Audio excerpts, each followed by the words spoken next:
नमस्कार मंडळी, मी नेहास किचन मराठीमध्ये तुम्हा सगळ्यांचं खूप खूप खूप मनापासून स्वागत आहे. आज आपण चैत्रगौरी विशेष वाटली डाळ, कैरीची किंवा आंबे डाळ असेही म्हटलं जातं, ती कशी करायची खूप साध्या सोप्या पद्धतीने ती पाहणार आहोत.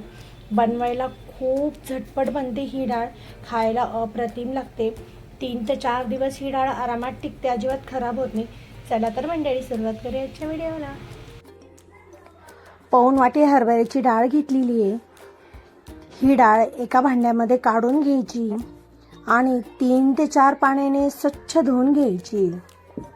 त्यानंतर पुरेसं पाणी टाकायचं आणि रात्रभरासाठी आपल्याला ही डाळ छान अशी भिजवून घ्यायची. बघू शकता मंडळी, रात्रभर ही डाळ आपण भिजत घातलेली होती आणि खूप सुंदर अशी भिजली गेलेली आहे. आता ही परत 1-2 पाण्याने स्वच्छ धुवून घ्यायची. डाळ इथे स्वच्छ धुवून घेतलेली आहे.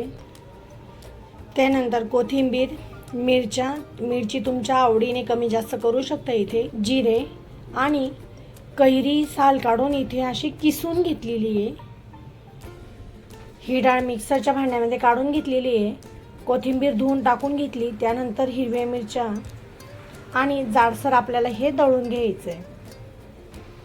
बघू शकता मंडळी, खूप जास्त बारीक दळलेली नाही आपण ही डाळ, थोडीशी जाडसरच ठेवलेली आहे. आता ही डाळ काढून घ्यायची. परत उरलेली डाळ मिक्सरच्या भांड्यामध्ये टाकून घेतली. जिरे टाकून घ्यायचे आणि जी किसून घेतलेली कैरी आहे ही पण याच्यामध्येच आपल्याला दळून घ्यायची. ही पण डाळ छान अशी दळली गेलेली, ही पण आता डाळ काढून घ्यायची. डाळ काढून झाली की इथं चवीनुसार मीठ टाकायचं आहे. त्याचबरोबर इथं फोडणी देण्यासाठी तेल गरम करत ठेवलेलं आहे. तेल खूप कमी घ्यायचं आहे आपल्याला. तेल गरम झालं की याच्यामध्ये मोहरी छान तडतडली की गॅस बंद करायचा. हिंग, हळद, कढीपत्ता,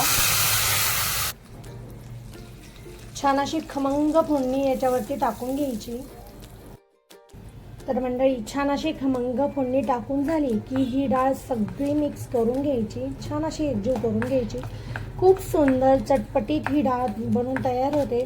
2 ते 3 दिवस ही डाळ आरामात चालते, अजिबात खराब होत नाही. बघू शकतात. आणि खायला पण खूप सुंदर अशी टेस्टी लागते. ही चैत्रगौरीमध्ये गौरीला नैवेद्य दाखवण्यासाठी ही डाळ अवश्य केली जाते. तर मंडळी, तुम्ही पण या पद्धतीने ही डाळ नक्की करून बघा.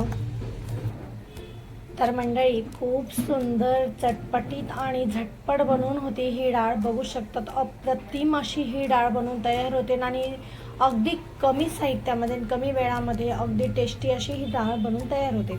तर मंडळी, आजचा व्हिडिओ तुम्हाला कसा वाटला नक्की सांगा. व्हिडिओ आवडला असेल तर अर्थातच शेअर करा, कमेंट करा आणि सबस्क्राईब करायला विसरू नका. पुन्हा भेटूया अशा छानशा रेसिपीसोबत. धन्यवाद.